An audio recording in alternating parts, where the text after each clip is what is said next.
The ability to run with thunder instead of lightning made number 39 Larry Csonka the game's premier power runner during the early 1970s.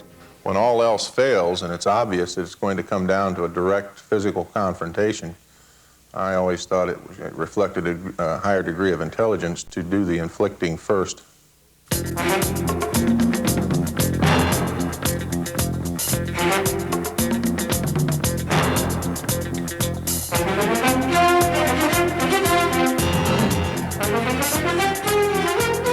If I was out into the open field where it was a man in the secondary, obviously I'd have an extreme size and weight advantage. Generally, they were looking for a side shot rather than a head-on shot, simply because of the ratio of size, weight, and so on. Very often, if you would cut back directly into them, that element of surprise would completely discombobulate whatever they were trying to put together. And you'd be able to not only avoid the tackle, but lay in some devastating blows.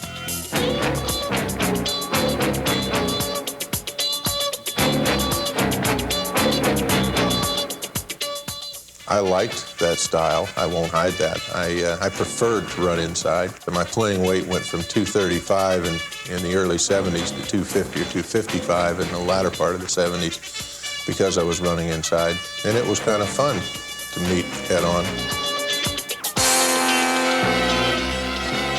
When I won, it was very rewarding. I didn't like it when I lost that battle.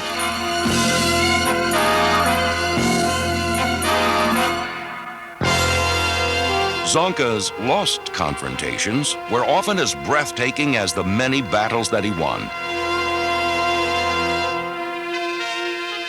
Drafted first by Miami in 1968, it wasn't until 1970 and the arrival of new head coach Don Shula that this down-and-dirty runner began leaving his impact on the NFL.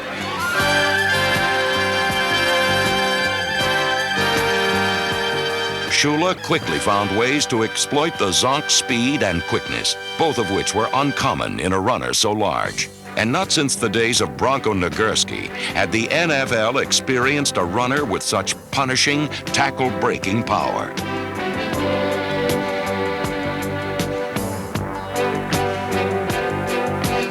Even if you had an open shot to hit him as hard as you could hit him, I always had the sense that I got the worst of the deal. I can remember some shots that I took on him one-on-one, and, I couldn't bring him down. You need help.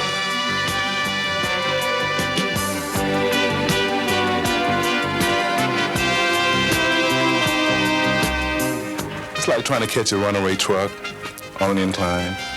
When you see a bus and you put it on the side of a hill and you didn't put your emergency brake on it and it starts to roll, you're trying to grab it and there's no way. Larry Csonka was a defensive back's worst nightmare.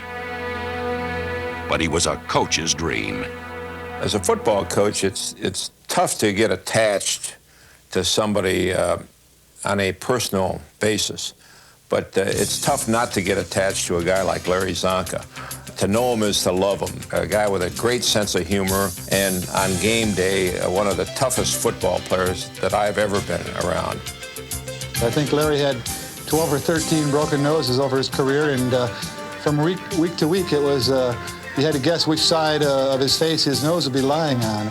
I don't know why you bring my nose up. Is there something wrong with my nose?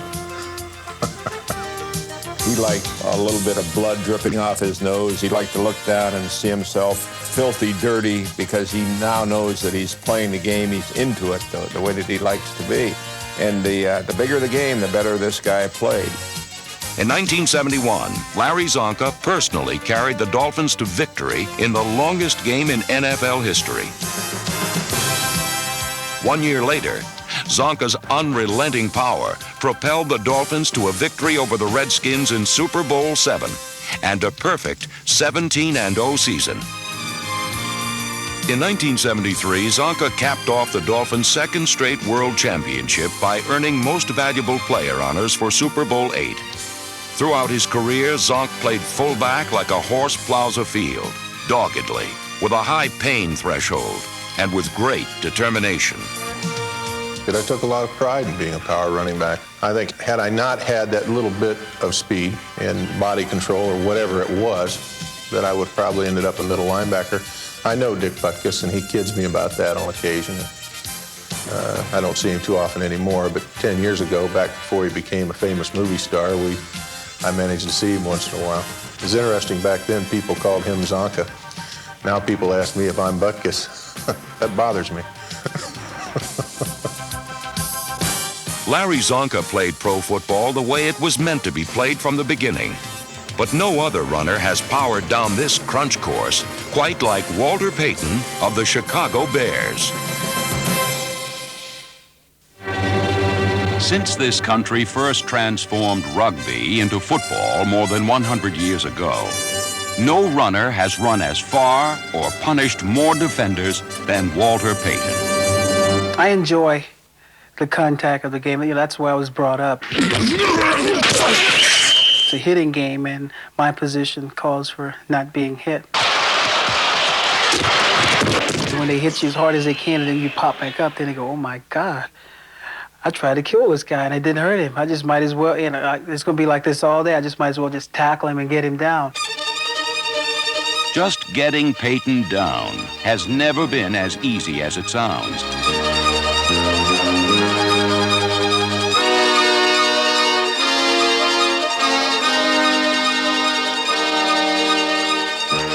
For over a decade, number 34 has been stiff-legging through the minefield at the line of scrimmage before exploding into the secondary.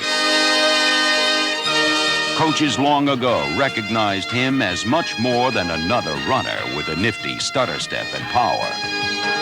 Walter Payton, normally if he's trapped at the end of a run, if you watch him, instead of him looking for a place to go, he will turn at that defender, and lots of times he's dishing out punching him. I mean, he'll take a shot at somebody even though he's got a ball in his hand.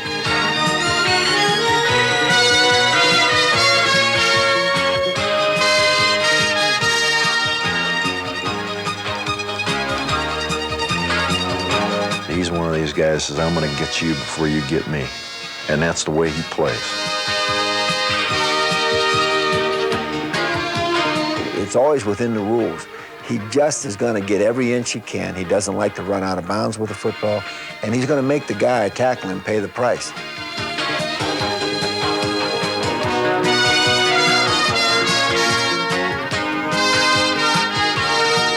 I think that's what it's all about. I mean, if the guy is willing to stick his nose in there, then he's got to feel what it's like really to tackle the best.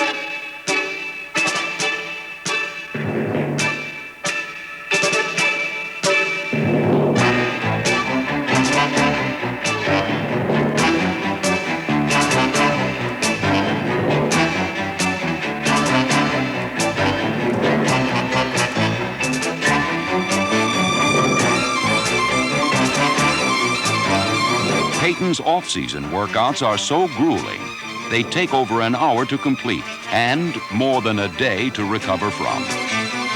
The NFL record book may never recover.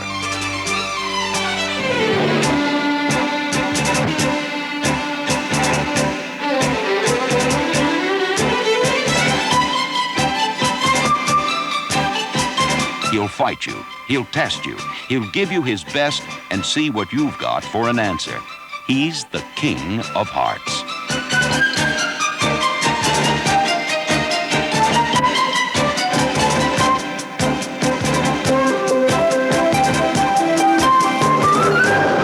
In October of 1984, Walter Payton needed only 66 yards to become the game's all-time leading rusher, and he leaped at the chance to solidify his place in the history of the National Football League. McMahon asked for quiet. Second play of the second half from the 21-yard line. Walter needs 2 to break the record.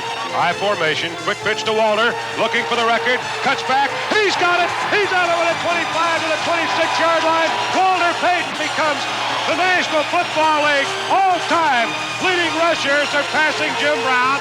Walter Payton, one of a proud few who have conquered the NFL's crunch course.